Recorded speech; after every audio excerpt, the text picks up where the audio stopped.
और बात करूंगी कि लोग डिलीवरी के करीब क्या करते हैं, टोटके करना शुरू कर देते हैं। दूसरा मिथ खाने से रिलेटेड ब्रेस्ट फीडिंग में हमारा है कि एक खाना गर्म था, गर्म खाना खाने से उसका मिसकैरेज या ब्लीडिंग स्टार्ट होगी।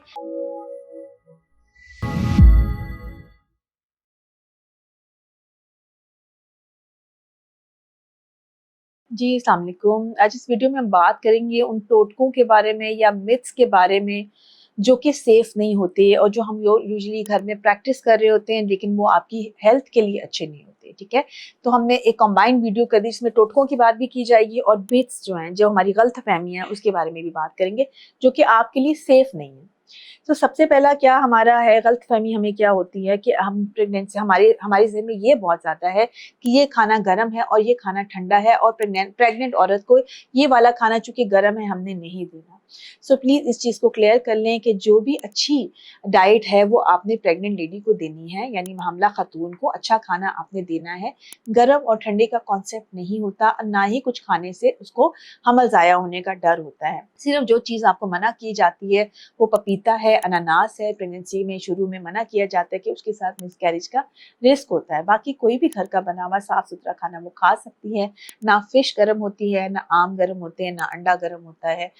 बस आपने साफ सुथरा खाना जो है वो पेशेंट को देना है। वो बीफ भी खा सकती है, वो मटन भी खा सकती है, वो हर तरह का खाना जो और बाकी सारे फ्रूट्स जो है वो इंजॉय कर सकती है। सिमिलरली नट्स भी इस्तेमाल कर सकती है, ड्राई फ्रूट्स भी इस्तेमाल कर सकती है। तो सारी चीज़ें उसके लिए सेफ है। बस ये देख ली कि किसी खाने से उसको एलर्जी ना हो। तो ये हमारी सबसे बड़ी एक तो ये गलतफहमी होती है कि एक खाना गर्म था, गर्म खाना खाने से उसका मिसकैरेज या ब्लीडिंग स्टार्ट होगी, तो ऐसा नहीं होता। ठीक है, दूसरा मिथ खाने से रिलेटेड ब्रेस्ट फीडिंग में हमारा है कि लोगों का ये ख्याल होता है कि अगर माँ जो है वो कुछ खट्टा खाएगी तो बच्चे का गला खराब हो जाएगा। ये भी बिल्कुल गलत कॉन्सेप्ट है।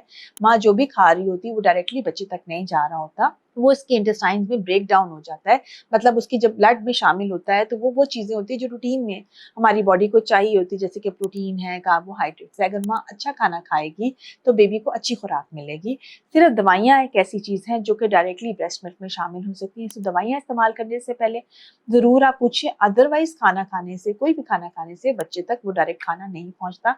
तो जो माएँ फीड करवानी है, प्लीज़ वो अच्छी डाइट इस्तेमाल कीजिए। ये दो कॉमन मिथ्स हैं जो कि हमारे फूड से रिलेटेड करके हमें बहुत ज़्यादा परेशान कर। अच्छा, इसके अलावा एक चीज़ जिस पे मैं और बात करूँगी कि लोग डिलीवरी के करीब क्या करते हैं, टोटके करना शुरू कर देते हैं। जैसे कि घी का पिलाना, कि घी पी लेंगी तो शायद इससे डिलीवरी तेज़ हो जाएगी, या फिर वो कैस्टर ऑयल देना शुरू कर देते हैं। ये तक तो बात ठीक है कि अच्छा चलिए खाने वाली चीज़ है, आपने खाने के लिए दे दी है, वो फ़ायदा देती है, कम से कम नुकसान नहीं देती। फ़ायदा देती है या नहीं देती है, इसके बारे में हम क्लियर नहीं है, क्योंकि वो जो घी आप दे रहे होते वो इंटेस्टाइन्स में जा रहा होता है ना, आपके मैदे में जा रहा होता है, उसका डिलीवरी से ताल्लुक नहीं है।